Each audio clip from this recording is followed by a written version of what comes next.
नमस्कार दोस्तों, आप सबका आर्यभट्ट के इस चैनल पर एक बार स्वागत है। आज हम सभी इस क्लास में एएसआई में पूछे गए मैथ्स और रीजनिंग के सॉल्यूशन के बारे में चर्चा करेंगे और मेंस में क्या हमारा स्ट्रेटेजी होना चाहिए मैथ्स और रीजनिंग को लेकर के, इस विषय में मैं यहाँ पर बात करूंगा।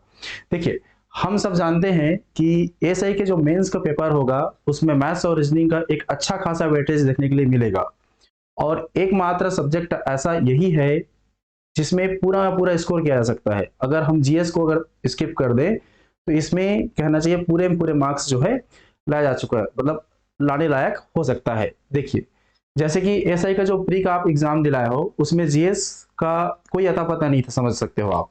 जबकि मैथ्स और रीजनिंग जो बच्चा अच्छे से तैयारी करके गया है उनसे लगभग 17-18 क्वेश्चन इजिली बन रहा है। और बहुत सारे विद्यार्थियों का कमेंट भी आया कि वहां पर 20 में 20 भी मतलब बनाया जा चुका है क्वेश्चन ना। तो जैसे कि मेंस में अभी तक तो डिफाइन नहीं हुआ है कि कितने क्वेश्चंस आएंगे, मतलब सिलेबस जारी नहीं हुआ है, फिर भी एक अच्छा खासा वेटेज यहाँ पर रहेगा, हो सकता है ना। और यहाँ पर ये भी अपन डिफाइन नहीं कर सकते कि सारे क्वेश्चंस मतलब सेम मार्क्स के होंगे। हो सकता है कुछ क्वेश्चन में नंबर ज्यादा हो, कुछ क्वेश्चन 2 नंबर के हों, कुछ क्वेश्चन 3 नंबर के हों। नेगेटिव मार्किंग का भी पता नहीं कि नेगेटिव मार्किंग होगा भी कि नहीं होगा। तो बहुत सारे क्राइटेरिया को ध्यान में रख करके अपना एक रणनीति हम लोग तैयार करने वाले हैं यहाँ पर। तो यहाँ पर क्या होना चाहिए, अगर आप मैथ्स और रीजनिंग में अगर स्कोर आप बहुत अच्छा करते हो तो आपका सिलेक्शन का चांस मतलब कई सौ गुना बढ़ जाता है, क्योंकि ये एक इकलौता सब्जेक्ट है जिसमें जितना मेहनत करोगे आप उतना इसमें आपको रिटर्न मिलेगा। और एकदम से कहना चाहिए ये धोखा नहीं देगा सब्जेक्ट। जिन विद्यार्थियों से अगर एक भी क्वेश्चन नहीं बनता है, समझिए उनके पास ही पर्याप्त समय है। इसमें आप थोड़ा सा भी अगर टाइम देते हो 2 से 3 घंटा अगर रेगुलर, जब तक आपका मेंस का एग्जाम नहीं होता है तब तक अगर आप देते हो तो भी आप आराम के साथ 70 से 80% क्वेश्चन इजिली आप कवर कर सकते हो। और जिनका मैथ्स स्ट्रीम है, जो मैथ्स से जुड़े हुए हैं या 1-2 बार कहीं से पढ़ चुके हैं, तो उनका तैयारी ये होना चाहिए कि आउट ऑफ अगर 100 क्वेश्चन आता है तो एनी हाउ हमको 80 से प्लस क्वेश्चन हमको अप्रोच करना है। जितना ज्यादा आप स्कोर करोगे उतना ज्यादा आपका सिलेक्शन का चांस यहाँ पर बढ़ेगा। देखो, नंबर ऑफ क्वेश्चन ज्यादा होंगे तो हर क्वेश्चन को बेसिक से बना पाना वहां पर पॉसिबल नहीं हो पाता। तो यहाँ पर ना आपको बेसिक के साथ साथ मतलब ट्रिक भी समझना पड़ेगा।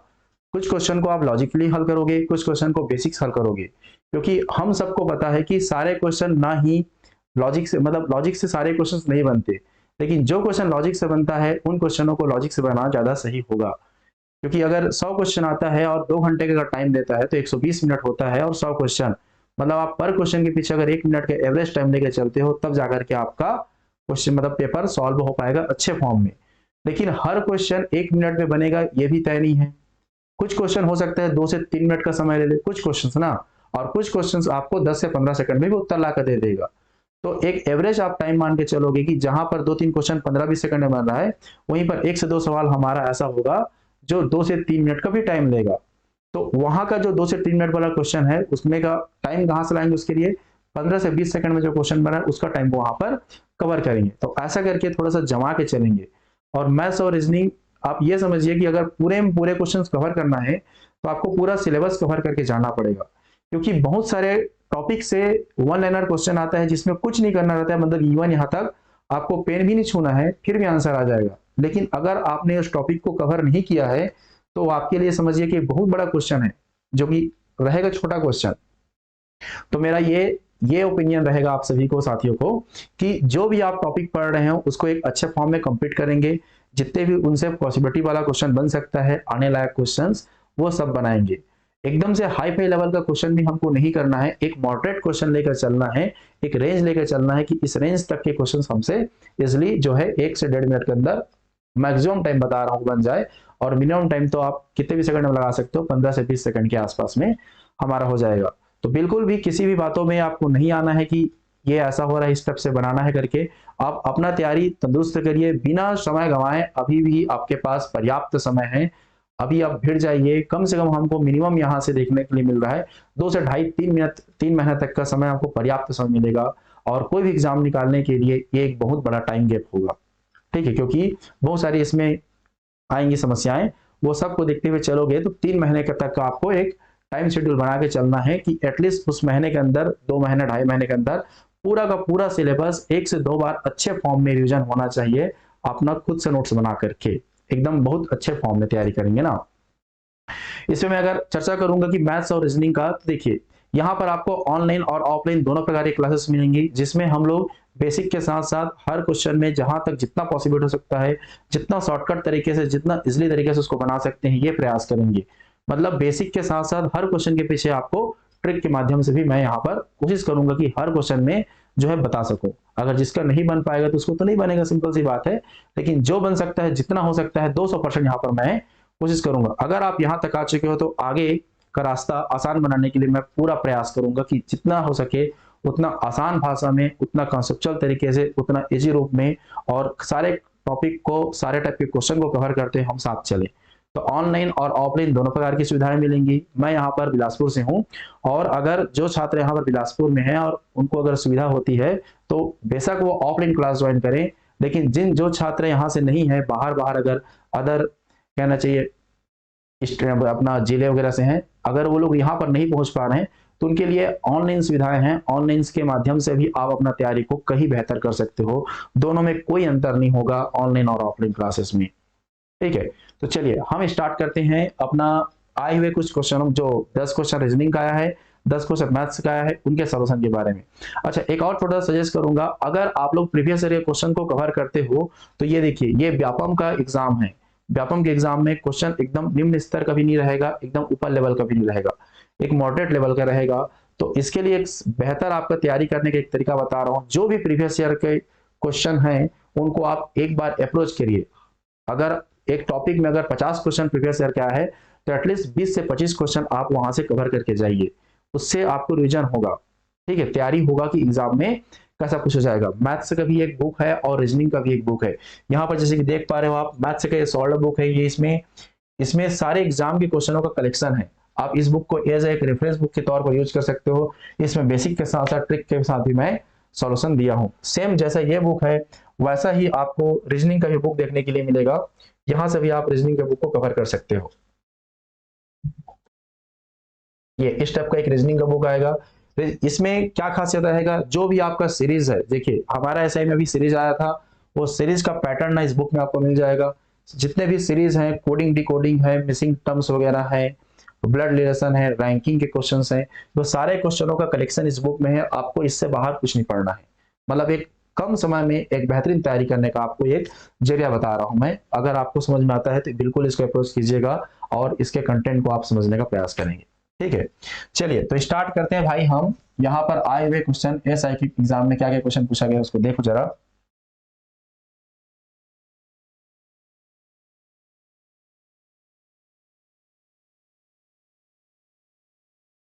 यहाँ पर एक सेट का नाम तो मुझे याद नहीं है, बाकी देखते हुए चलिए कौन कौन टॉपिक से कैसे कैसे क्वेश्चन आया है और कितने टाइम के अंदर ये सारे सवाल जो है हल हो जाएंगे।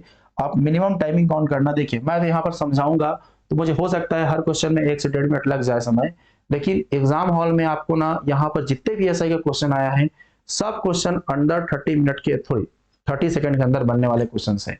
मतलब 20 क्वेश्चन आपको नियर अबाउट 20 मिनट के आसपास बन जाएगा।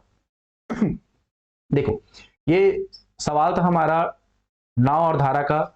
इसमें दिया है क्वेश्चन, शांत जल में एक नाव की गति 15 किलोमीटर पर आवर है। शांत जल मतलब उसमें पानी में कोई बहाव नहीं है, ये सिर्फ क्या है, जल। शांत जल में नाव की गति, नाव को हम यहाँ पर बी लेते हैं, बी मतलब बोट, और उसका चाल दिया कितना, 15 किलोमीटर पर आवर। वहीं पर धारा की गति मतलब स्ट्रीम, धारा मतलब एस, उसकी गति दिया है 5 किलोमीटर पर आवर। धारा के अनुकूल, अनुकूल मतलब नदी जिस दिशा में बहेगी उसी दिशा में खुद को बहाना है, मतलब नदी आपको क्या करेगी, सपोर्ट करेगी। तो अनुकूल चाल बोलने से क्या होगा, अनुकूल चाल मतलब दोनों को जोड़ते हैं तो अनुकूल चाल मिलेगा। कितना है अनुकूल चाल, 20 किलोमीटर पर आवर। और प्रतिकूल अगर यही चीज बोलता है तो माइनस करते। ठीक, अब अनुकूल चाल से कितने मिनट में, 15 मिनट में कितनी दूरी तय करेगा, तो ये हमें चाल पता चल गया, ये क्या है चाल, और टाइम कितना दिया है, टाइम दिया है 15 मिनट। 15 मिनट। देखिए क्या होता है, यहां पर ये आवर में है और ये मिनट में, मिनट को ना आवर में चेंज करो तो 15/60 करना पड़ेगा, ये आवर में आएगा। इसको सॉल्व करो तो 1/4 क्या हो जाएगा, ये घंटा हो जाएगा। अब देखिए हमें चाल पता है, समय पता है, क्या निकालेंगे, दूरी, तो दूरी बराबर 4 गुणित समय, चाल है 20, समय है 1/4, इसको सॉल्व करेंगे तो ये आ जाएगा 5 किलोमीटर। मतलब वह अनुकूल चाल से 15 मिनट में 5 किलोमीटर जा सकता है, ऑप्शन बी। टाइमिंग कैलकुलेट कर लेना, 1 मिनट ज्यादा टाइम नहीं लगा होगा।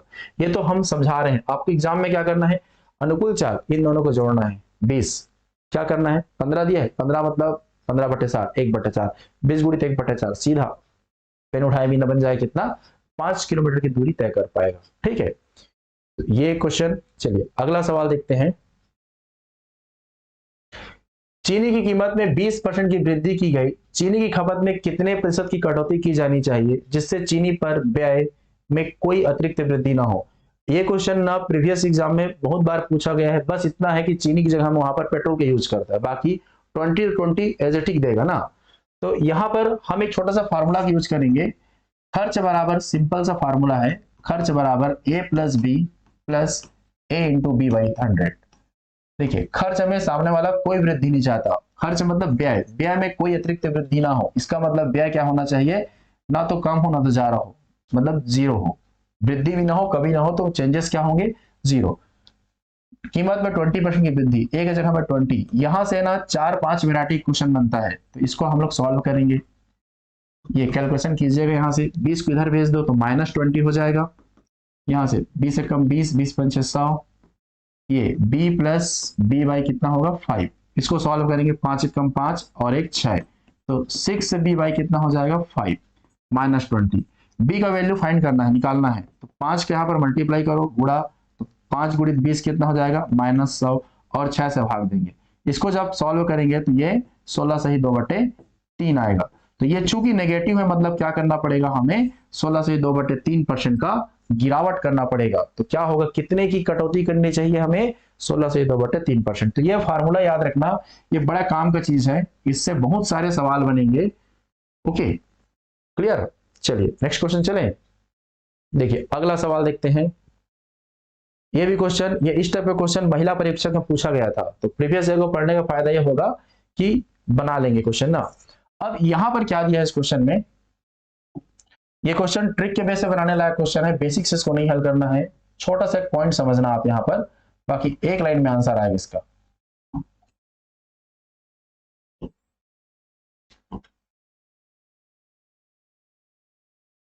देखिए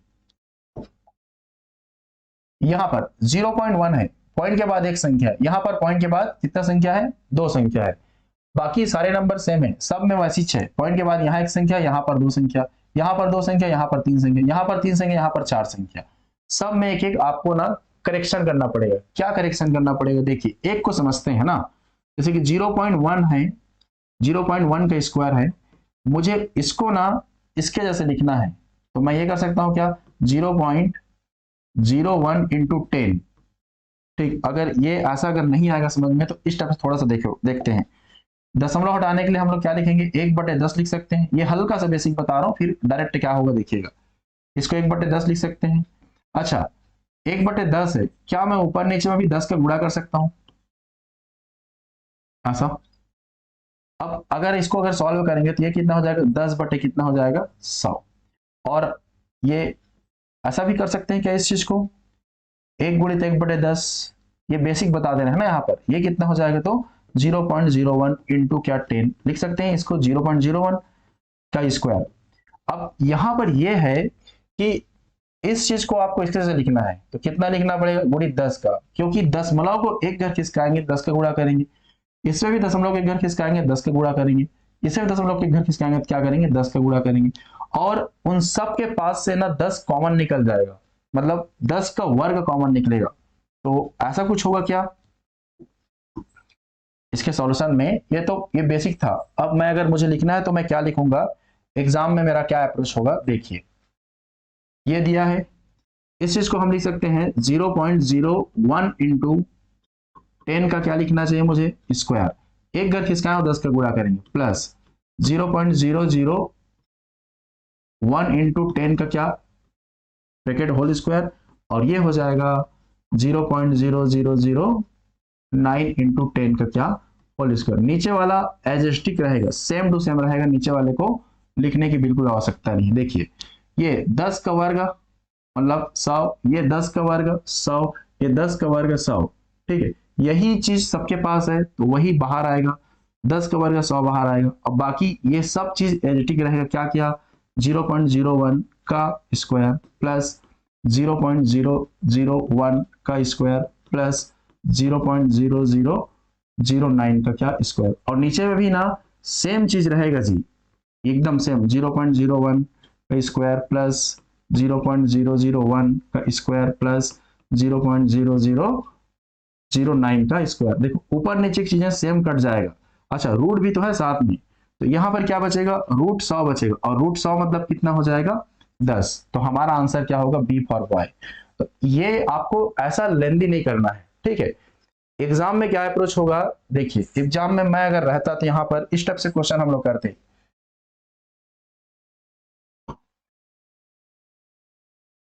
देखिए ऐसा सीधा समझना है, कैसे समझना है, यहां पर देखिए 0.01 इंटू 10 का क्या लिखेंगे, स्क्वायर, और ये क्या चीज है, ये पूरा रूट डाला हुआ है। नीचे में सब चीज सेट होगा, सबको लिखने के लिए एक एक घर खिसकाना है, सब में 10। देखिए ये 10 का वर्ग कितना होगा, 100, और 100 का क्या बाहर आएगा, 10। बस ये आंसर, एग्जाम में आपको बस ये करना है, ठीक है। तो ये करने के लिए क्या चाहिए, आपका पूरा जो बेसिक है ना वो एकदम स्पष्ट होना चाहिए कि यहां पर अगर इन केस कल के डेट में क्वेश्चन आया और रूट नहीं रहा तो क्या लिखते हैं, आंसर हमारा 100 होता। चूंकि रूट की वजह से 100 का क्या हो जाएगा, 10 हो जाएगा। तो ऐसा करके बनाएंगे ये भी क्वेश्चन। नेक्स्ट क्वेश्चन देखिए, ए तथा बी के मासिक आय का अनुपात 4:3 है तथा उनके मासिक व्यय का अनुपात 3:2 है। यदि प्रत्येक 6,000 रुपए प्रति माह बचाता है तो ए की मासिक आय ज्ञात कीजिए। इसको आप दो तरीके से देखिए, एक बेसिक से देखो, एक ट्रिक से देखो। तो ए की मासिक आय जो दिया है 4:3, तो क्या करेंगे, ए की आय को आप 4x मान लेना, और बी की आय को क्या मानेंगे, बी की आय को कितना मानेंगे, 3x। ये बेसिक बता रहा हूं पहले ना, 4x और 3x। अच्छा ए की आय 4x है, ए की आय में ए को बचत को माइनस कर दो तो 6,000 बचत है माइनस, बी की आय में बी की बचत को माइनस कर दो। तो जैसे ही आय में आप बचत को माइनस करोगे एक खर्चा बनेगा, ये ए का खर्चा है और ये बी का खर्चा है, दोनों खर्चों को भाग दोगे तो कितना मिलेगा, अनुपात क्या मिलेगा, 3/2। इसको क्रॉस करके एक्स का मान निकालना, एक्स का मान भी हम मल्टीप्लाई कीजिएगा, आंसर आ जाएगा, ठीक। ये है बेसिक। अगर ये करेंगे तो 4 दूनी 8x माइनस ये 12,000, ये 3 दिया 9x माइनस 3 छक्के 18,000, ये 8x जाके इधर कैंसिल हो, x से बचेगा, 18,000 इधर आकर के जुड़ेगा लेकिन 6,000 बचेगा, x बराबर 6,000, तो इसके साथ 6,000 का गुणा कर दो, गुणी 6,000 करेंगे तो कितना आ जाएगा, ये 24,000 क्या होगा हमारा ए का आय होगा। अगर ये नहीं करना है और लॉजिक से बनाना है तो ट्रिक ऐसा रहेगा। देखिए इसका ट्रिक क्या होता है, जैसे कि खर्च का आय का अनुपात कितना दिया है, 4:3, और व्यय का अनुपात कितना दिया है, 3:2।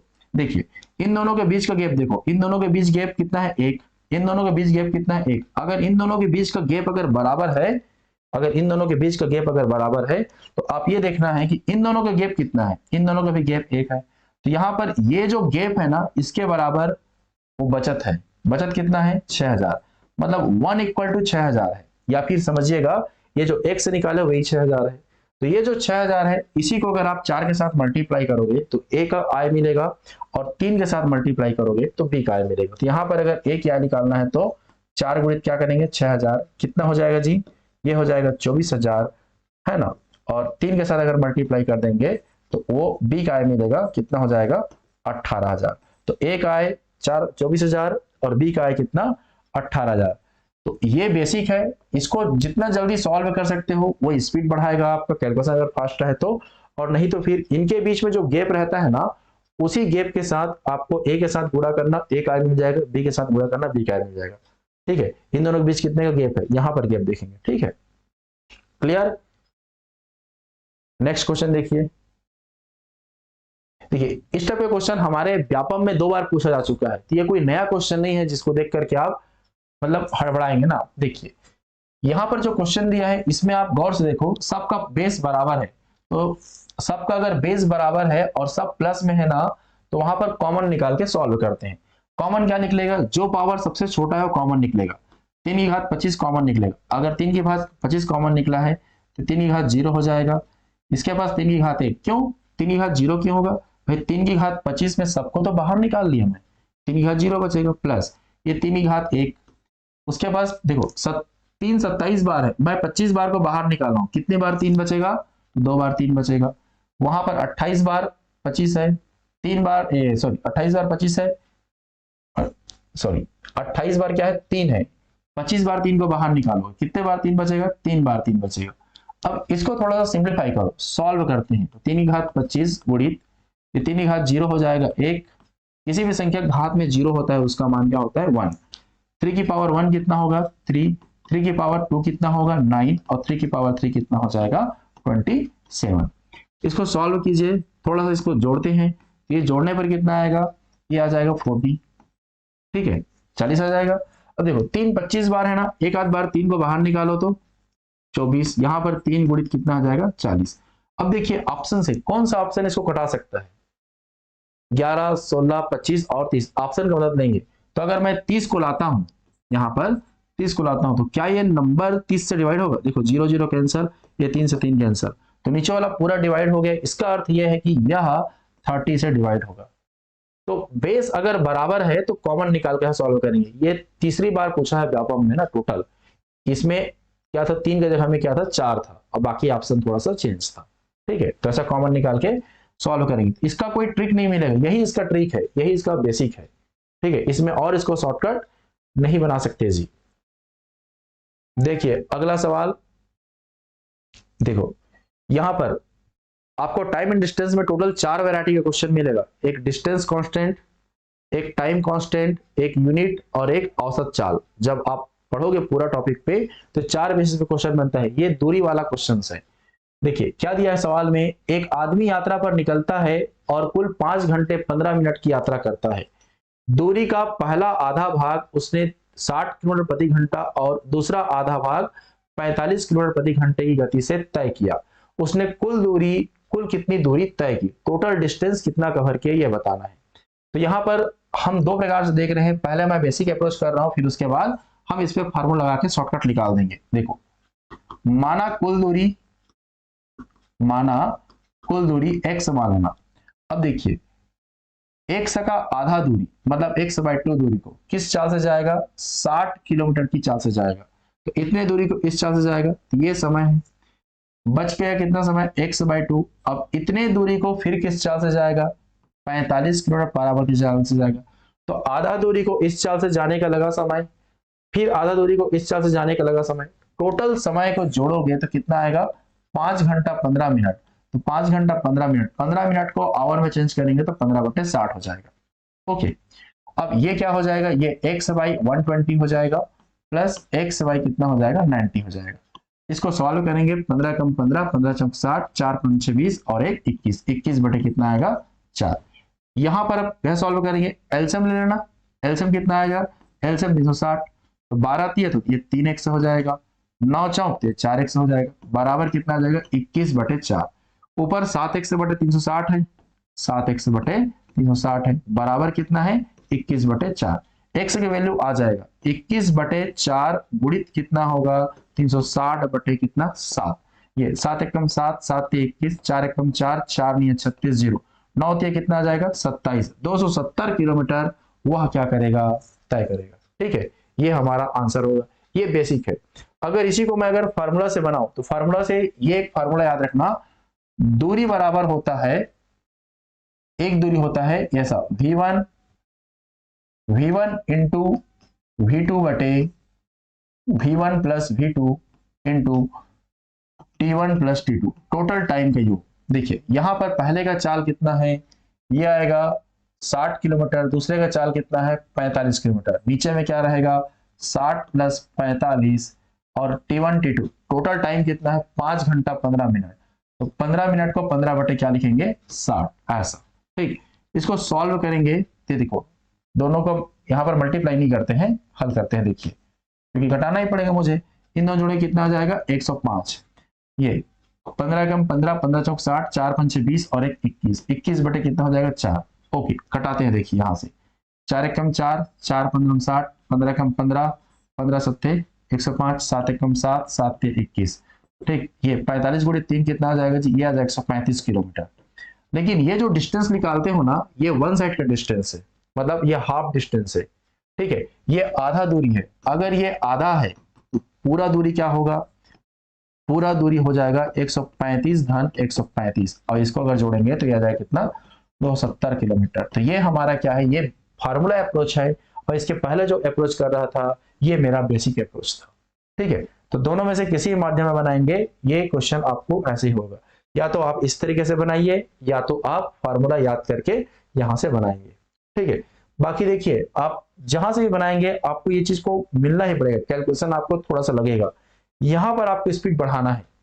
जो मैथ्स वाले छात्र होते हैं, जिनका मैथ्स ठीक रहता है, जो लोग जल्दी अप्रोच करते हैं, उनका एक कारण यह है कि इस टाइप के जो काटापीटी जो रहता है वहां पर वो लोग बहुत अच्छे तरीके से करते हैं। और जब हम क्लास लगाएंगे, यहाँ पर प्री का क्लास लगाएंगे, सॉरी मेंस का क्लास लगाएंगे जब एसआई के लिए, तो एक अलग से सेपरेट बैच बनेगा, मतलब आर्ट्स वाला बच्चों के लिए, कॉमर्स वाला बच्चों के लिए, जिनका मैथ्स एकदम वीक है मान के चलिए, उन बच्चों के लिए अलग से बेसिक क्लास रहेगा, जिसमें सिर्फ और सिर्फ सिलेबस के बारे में नहीं होगा बातचीत, बाकी ये जितना कैलकुलेशन वाला पोर्शन है, कब जोड़ते हैं, कब घटाते हैं, कब गुणा करते हैं, कब भाग देते हैं, उन चीजों को चर्चा करेंगे। ठीक, तब जाके बनेगा। जैसे कि कई छात्र ऐसे होंगे कि कटा सकते हैं सब 45 कटा देते हैं, उनको नहीं पता है कि कब कटाना है, कब जोड़ना है, तो उनके लिए एक अलग से सेपरेट क्लास चलेगा आधा घंटा से 1 घंटे के बीच में, जिसमें प्योर और प्योर बेसिक चीज बताएंगे, ताकि इस टाइप की दिक्कत आपको एग्जाम हॉल में ना हो। बाकी थोड़ा सा आपको अप्रोच करना पड़ेगा। ठीक है, चलिए अगला सवाल देखिए, ये कितने वर्षों में कोई धनराशि 25% प्रति वर्ष साधारण ब्याज की दर से 3 गुनी हो जाएगी। ये डायरेक्ट फार्मूला से क्वेश्चन बनाना है इसको, ये ऐसे बहुत सारे क्वेश्चन आते हैं। तो क्या होगा इसका, अगर फार्मूला अप्रोच, हमें क्या पूछा गया, वर्ष पूछा गया, तो ये फार्मूला टी बराबर n-1 इंटू 100 बाई कितना r, ये याद कीजिएगा। अगर r का मान पूछता है तो टी को यहां भेज देंगे, r को यहां भेज देंगे। n क्या है, जितना गुना होगा वो रखेंगे, तो कितना गुना हो जाता है 3 गुना, n बराबर 3 रखेंगे, 3 माइनस 1 गुणित क्या हो जाएगा 100 बटे r का मान कितना दिया 25, ये 25 से कम 25, 25 चौक 100, 3 में 1 घटेगा तो 2, और 2 गुणित 4 कितना हो जाएगा जी 8 वर्ष हो जाएगा। ये ऐसा बनाएंगे। ठीक है, और अगर इसी को इन केस अगर मुझे अगर इसी को सर अगर बेसिक से बनाना है, तो बेसिक के लिए पूरा आपको क्लैरिटी होना चाहिए। मूलधन माना x है, मिश्र धन कितना हो जाएगा, कितना गुना हो जाता है बोला है 3 गुना हो जाएगा, मतलब मिश्र धन 3x हो जाएगा। तो अगर ये सोचिए आप, आपने x जमा किया है, 3x आपको मिश्र धन के रूप में मिल रहा है, मतलब ब्याज कितना होगा, दोनों घटा देंगे 2x से ब्याज हो जाएगा। दर का मान कितना दिया है, दर का मान दे दिया है 25%, मुझे निकालना है, टाइम लगाऊंगा मैं बेसिक। ठीक, ब्याज है 2x, मूलधन है x, दर का मान है 25, समय का मान मुझे निकालना है, बटे कितना हो जाएगा 100, ऐसा। ये x है, x कैंसल, 25 से कम 25, 25 चौक 100, 4 दूनी कितना हो जाएगा 8, तो टाइम बराबर 8। जिनको फार्मूला नहीं पसंद, क्योंकि 8 ये कुछ लोगों को ये पसंद है, कुछ लोगों को ये पसंद है, तो जिनका बेसिक ठीक है आप बेसिक से बनाओ, कोई दिक्कत नहीं है, और जिनको बेसिक पसंद नहीं है आप ये अपने हिसाब से फार्मूला से अप्रोच कीजिए। क्लियर, चलिए अगला सवाल देखते हैं। देखो, एक व्यक्ति किसी वस्तु को 15% लाभ पर बेचता है, यदि उसने इसे 6 रुपए अधिक पर बेचा होता तो उसे 18% का लाभ होता। व्यक्ति ने वह वस्तु कितने में खरीदी थी। पहले कितने परसेंट लाभ पर बेच रहा है, 15% पर, और अगर उसको अगर 6 रुपए ज्यादा में बेचता तो तब जाकर के उसको 18% लाभ होता। तो यहाँ पर 15 से 18% का लाभ हो रहा है। कितना परसेंट लाभ ज्यादा हो रहा है, बोलोगे 3% लाभ ज्यादा हो रहा है। क्यों ज्यादा हो रहा है, क्योंकि 6 रुपए ज्यादा में बेचा है, सीधी मतलब है 3% बराबर 6 रुपए है, तो 1% बराबर आप बताओ, तो 6/3 कितना आ जाएगा जी 2 रुपए।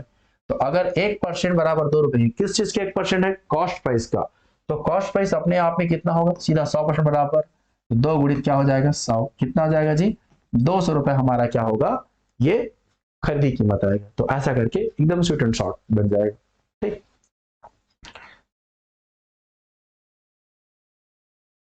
देखिए अगला सवाल, यदि दो समरूप त्रिभुजों के क्षेत्रफल का अनुपात 4:9 है तो उनके संगत भुजाओं का अनुपात क्या होगा।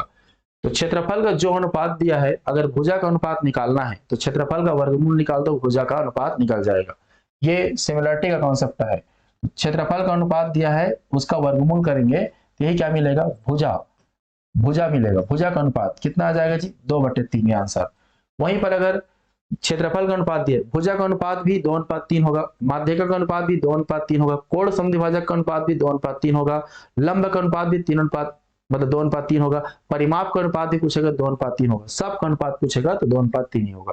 ठीक है, ये भी एग्जाम का ही क्वेश्चन है, प्रीवियस ईयर के आए हुए। ये देखो छोटा बड़ा बताना है, इसमें क्या क्या दिया है ऐसा, 2/3, 3/5, 7/9 और 11/13। इनमें सबसे छोटा भिन्न कौन है ये हमें बताना है। ठीक है, सबसे छोटा भिन्न। तो बहुत सारा तरीका है, आप ये कर सकते हो, 2 को भाग देंगे 3 से, 3 को भाग देंगे 5 से, 7 को भाग देंगे 9 से, 11 से भाग देंगे, 11 को भाग देंगे 13 से। आप ऐसा बता दीजिएगा। और एक और बेहतरीन बता रहा हूं आपको सबसे छोटा निकालने के तरीका। ठीक है, इस 5 का गुणा 2 से करो 10 आ जाएगा, इस 3 का गुणा 3 से करो कितना आ जाएगा, 9 आ जाएगा। अब ये बताइए, 5 का गुणा 2 से किया 10 आ गया, 3 का गुणा 3 से करेंगे तो 9 आ गया। इन दोनों में छोटा कौन है, इन दोनों में छोटा है 9, मतलब ये छोटा नहीं हो सकता। ठीक, छोटे को लेकर चलना है, 10 छोटा नहीं, छोड़ दीजिए। अब है ना, ये छोटा है। अब इधर देखेंगे, 3 का गुणा 9 का गुणा 3 से करेंगे कितना आ जाएगा, 27, और 5 की गुणा किससे करेंगे, 7 से, कितना आ जाएगा, 35। ये देखो इन दोनों में छोटा कौन है, 27, तो ये छोटा नहीं हो सकता। जो छोटा नहीं इसको छोड़ दीजिए। यहां देखेंगे 13 गुणा 3 से करेंगे, इन दोनों का कंपेयर अब ना, 13 तिया कितना हो जाएगा, 39, 39, और 11 पची कितना हो जाएगा, 55। इन दोनों में छोटा कौन है, 39, तो ये छोटा नहीं हो सकता। कौन बचा जी, 3/5, यही सबसे छोटा नंबर है। ठीक है, क्या किया है, 5 गुणा यहाँ करें, 5 दूने 10, 3 तिया 9, छोटा कौन है, 9, ये छोटा नहीं है। जो छोटा नहीं इसको छोड़ दीजिए, छोटे को लेके चलना है। इन दोनों को कंपेयर किया तो ये छोटा मिला, इन दोनों में कंपेयर करूंगा तो 9 तिया 27 यहाँ, और 5 7 35 यहाँ, इन दोनों में छोटा ये है, ये छोटा है ना, ये नहीं हो सकता, छोड़ दीजिए। इन दोनों में कंपेयर करेंगे, 13 गुणित 3 करेंगे 39 आएगा, 5 गुणित 11 करेंगे 55 आएगा। इन दोनों में छोटा ये है ना, ये नहीं है, तो जो छोटा नहीं है उसको छोड़ देंगे। तो आखिरी में कौन बचा, 3/5, सबसे छोटा भिन्न क्या है मेरा, 3/5। ऐसा करके इसको छोटा बड़ा बताएंगे। ठीक, चलिए रीजनिंग शुरुआत करते हैं। ये 10 क्वेश्चन हमारा मैथ्स का था, नहीं लगेगा टाइम, बिल्कुल भी समय इसमें नहीं लगेगा। देखिए रीजनिंग में जो सीरीज है, सीरीज आपको दो प्रकार का सीरीज मिलता है, या तो सीरीज बढ़ रहा है या तो सीरीज घट रहा है। बढ़ने का कारण है या तो उसके साथ कुछ जुड़ा है या तो उसके साथ कुछ जुड़ा हुआ है। तो अगर सीरीज धीरे धीरे बढ़ रहा है तो वहां पर प्लस हुआ है, अगर सीरीज बड़ा बड़ा नंबर के साथ बढ़ रहा है तो वहां पर जुड़ा हुआ है।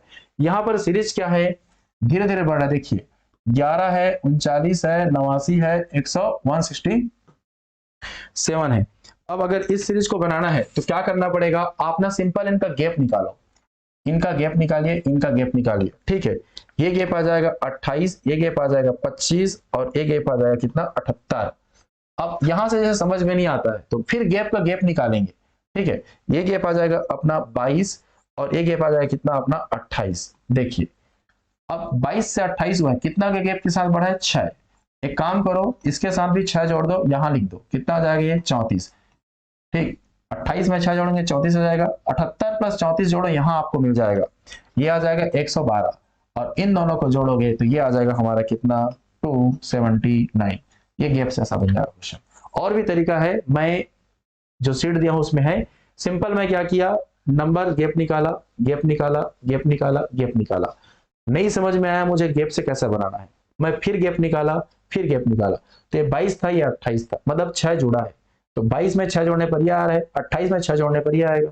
अच्छा, इन दोनों को जोड़ोगे तो ये आएगा, इन दोनों जोड़ोगे तो ये आएगा, तो ये हमारा क्या हो जाएगा, आंसर। तो सिंपल ये क्या हो जाएगा, गैप से क्वेश्चन अप्रोच हो जाएगा। ये देखिए ब्लड रिलेशन से एक क्वेश्चन आया है, जैसा बोल रहा है ब्लड रिलेशन में वैसा ही करते चलना है। ए बी की बहन है, ए कौन है, बहन है, किसकी बहन है, बी की बहन है, बी का नहीं पता। ठीक, सी बी की माता है, सी कौन है, माता है किसकी, बी की माता है। डी सी का पिता है, डी कौन है, पिता है किसका, सी का पिता है। ई डी की माता है, डी की माता कौन है, ई।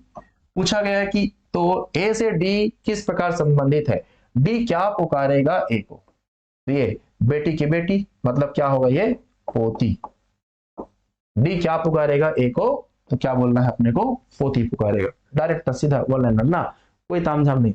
जो पहला व्यक्ति रहता है उसको पुकारा जाता है दूसरे व्यक्ति के द्वारा, याद रखना। ए का डी से क्या संबंध है, तो डी क्या पुकारेगा ए को, ये इसका अर्थ है। ये देखिए इनमें से कौन सा आकृति जो है सेम होगा, मैच करेगा। ठीक है, तो ये देखो पीडीएफ दिखाई दे रहा है यहाँ पर, कौन सा रूप होगा, तो इसमें से मैच कराना है अपने को, ऑप्शन मैच कराना है। तो ये आकृति इनमें से कौन से में दिख रहा है ना, तो अगर ध्यान से देखोगे तो ये आकृति यहां पर आपको नजर आएगा। ये देखिए यही चीज इसमें दिख रहा है, हाँ जी, बाकी किसी में नहीं दिख रहा। तो कौन सा होगा, ऑप्शन सी मैच करेगा। क्लियर। चलिए अगला क्वेश्चन।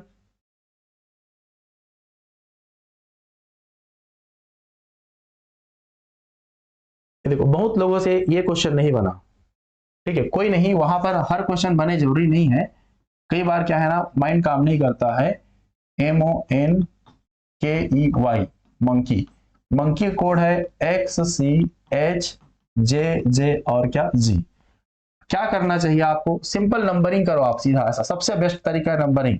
13 15 14 11 5 25, इधर ये 24 3 8 10 10 और कितना है 7। देखिए क्या हुआ है, इसमें एक कम करेंगे तो आएगा, इसमें दो कम करेंगे तो आएगा, इसमें तीन कम करो तो आएगा, इसमें चार कम करो तो आएगा, इसमें पांच कम करो तो आएगा, इसमें छह कम करो तो आएगा। तो सब में क्या हुआ है, इसमें एक कम हुआ है, इसमें दो कम हुआ है, इसमें तीन कम हुआ, इसमें चार कम हुआ, इसमें पांच कम हुआ, इसमें छह कम हुआ। सेम कॉन्सेप्ट लगाइएगा टाइगर का कोड के लिए, क्या आएगा, ऑप्शन डी मैच करेगा। ठीक है, तो जब आप नंबरिंग करके देखोगे ना, तो इसलिए 25 का 24, 5 का 3, तो 1 2 3 4 5 घट रहा है। तो कितना सिंपल है सोचिए। ठीक है, ये कोडिंग डिकोडिंग क्वेश्चन, दो प्रकार का कोडिंग डिकोडिंग होता है, एक लेटर कोडिंग होता है, एक नंबर कोडिंग होता है। ये मैथमेटिकल ऑपरेशन बोर्ड मास का नियम लगेगा। तो इसमें ना आपको कैसे हल करना है, इसको ऑप्शन से ही हल करना है, इसमें कोई तोड़ नहीं है। आप हर एक ऑप्शन के थ्रू जाइएगा और बनाना है। इसमें से मैं सीधा ऑप्शन बी को चेक करूं कि कोई उत्तर है, ए को चेक करके देखना नहीं है। कैसे चेक करना है, चेंज करना है आपस में, माइनस और भाग को चेंज करना है। तो जहां पर माइनस है ना वहां पर भाग का चिन्ह लगाएंगे, और जहां पर भाग है वहां पर माइनस का चिन्ह लगाएंगे, और समीकरण को हल करके देखेंगे क्या समीकरण संतुलित है। अगर है तो हमारा उत्तर है, और नहीं है तो नहीं होगा। तो ऑप्शन ए को रख के देखना नहीं आएगा, मैं सीधा बी को रख रहा हूं। देखो यहाँ पर माइनस और भाग के दिया है, तो प्लस के बारे में कुछ बोला है, नहीं नहीं करना है। गुणा के बारे में बोला है, कुछ नहीं नहीं करना है। ठीक है, माइनस की जगह में क्या लगाना है, भाग, ऐसा, और भाग की जगह में क्या लिखना है, माइनस। उसके बाद बाकी कोई दिक्कत नहीं है ना। क्या करते हैं, बोर्ड मास के नियम कहता है पहले हमको भाग देना है, तो 8 को भाग देंगे 12 से, बाकी कुछ नहीं करना है। ठीक, देखो ये कट जाएगा, 4 दूनी 8, 4 तिया 12, 3 से 3 कैंसर। यहाँ पर जी 5 धन 2 माइनस 4 बराबर कितना है, 3। 5 धन 2 7, 7 माइनस 4 बराबर 3, तो 3 बराबर कितना आ जाएगा, 3। मैच किया, कौन सा ऑप्शन आया, बी।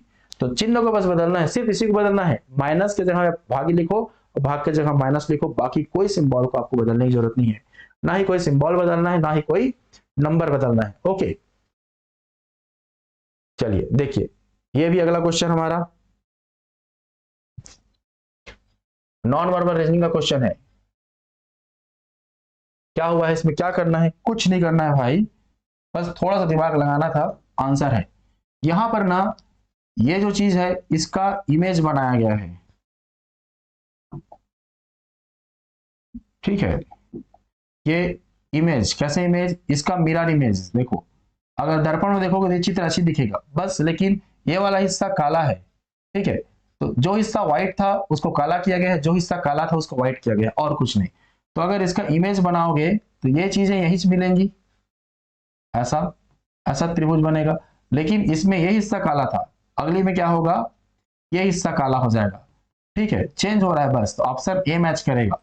सेम इसका मिरर इमेज बनाना है, और जो हिस्सा व्हाइट था इसमें वो हिस्सा काला बन चुका है, जो काला रहेगा वो व्हाइट बन चुका है, ऑप्शन ए मैच करेगा। बस इतना सा इसमें स्टोरी है।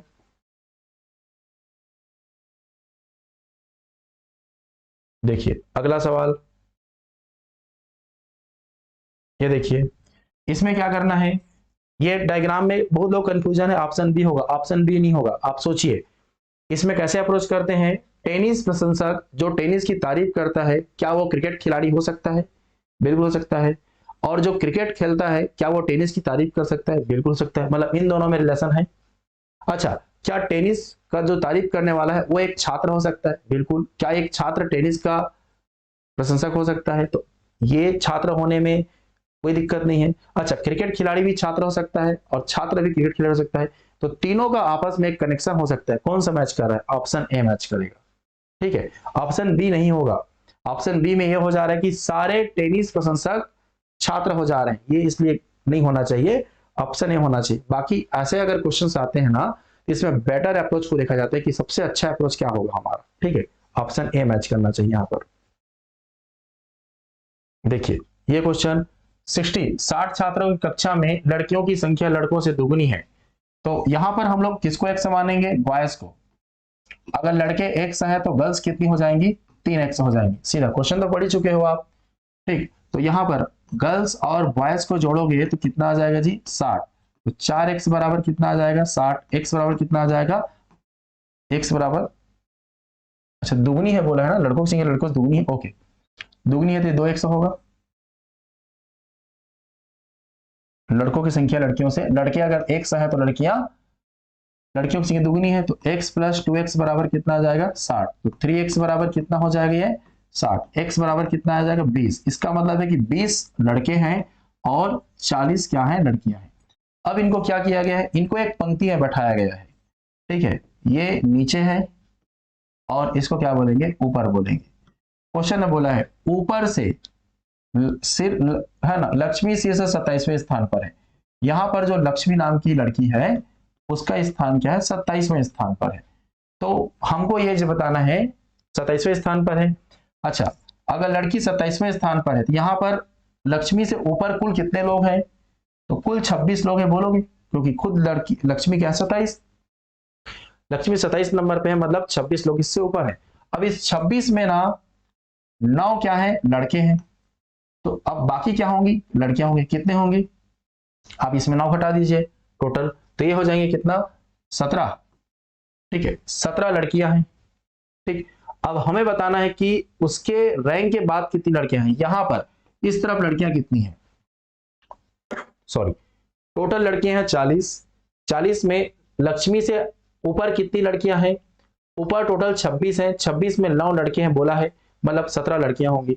और लक्ष्मी खुद एक लड़की है, मतलब लक्ष्मी को मिला करके टोटल यहां तक 18 लड़कियों का हिसाब किताब हो चुका। टोटल 40 में 18 लड़कियों का पता इधर है, बाकी लड़कियां कहां होंगी? नीचे। तो क्या करेंगे यार, 40 माइनस 18 करना, बोलोगे 22 लड़कियां लक्ष्मी से पीछे है रैंक में। ऑप्शन क्या होगा? सी होगा। ठीक है, क्योंकि ऊपर से लक्ष्मी की स्थान क्या है? 27, मतलब 26 लोग ऊपर हैं। लक्ष्मी को मिलाकर 27 है, 26 लोग ऊपर हैं। इन 26 में से 9 लड़के हैं तो बाकी लड़कियां होंगी। और लक्ष्मी भी एक लड़की है, तो 17 और एक 18 लड़कियों के हिसाब किताब पता है। बाकी 22 लड़कियां क्या होंगी? नीचे होंगी। टोटल लड़कियां कितनी है? क्योंकि 40 है। ओके, चलिए अगला सवाल। ये देखो डायग्राम में कौन सा मैच करेगा। ये सब रीजनिंग के क्वेश्चंस हैं, बेसिक सवाल है, इसमें बिल्कुल भी टाइम नहीं लगाना है। देखो इसमें क्या दिया है क्वेश्चन में, ये लाइनिंग का यूज किया है। ये लाइनिंग किस डायग्राम में है बस देख लो, खाली इसमें है, हो गया ऑप्शन। बाकी में तो है ही नहीं, इसको जाके सेट करोगे तो यही चीज आपको क्या होगा? मिल जाएगा। तो कौन सा ऑप्शन मैच करेगा? सी। और देखिए ये क्वेश्चन अगला क्या करना है पता है इस क्वेश्चन में?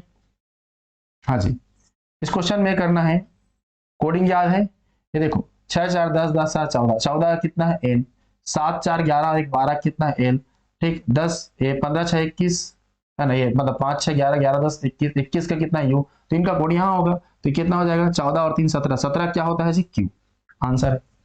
तो ये हमारा एग्जाम का क्वेश्चन है जो एसआई में पूछा गया है।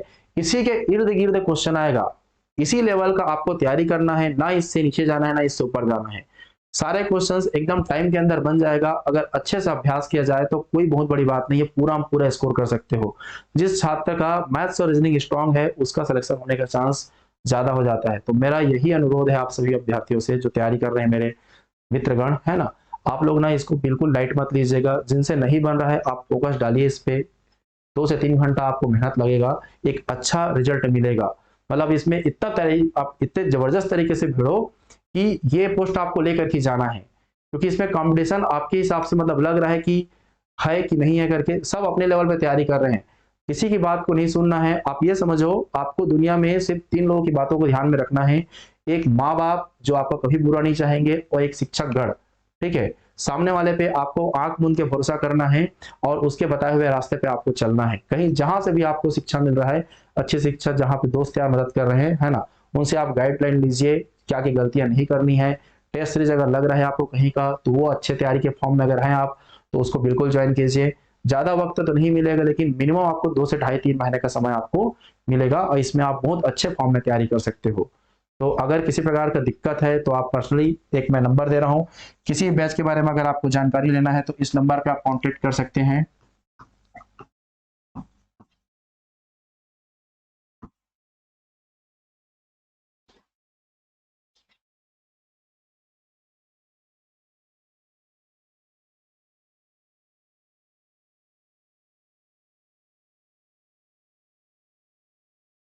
इन दोनों में से किसी भी नंबर पे आप हमेशा कॉल कीजिएगा, प्रेफरेंस इस नंबर को दीजिएगा।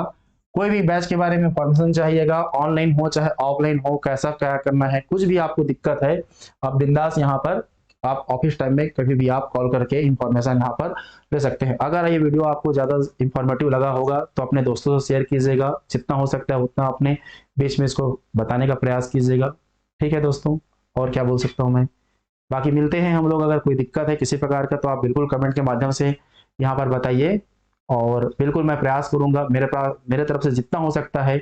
जो लोग भी यहाँ से जुड़े हैं या फिर नहीं जुड़ पाए हैं, उन सब का अच्छे तरीके से, मतलब कहना चाहिए, तैयारी हो, यही शुभकामनाएं हैं मेरे।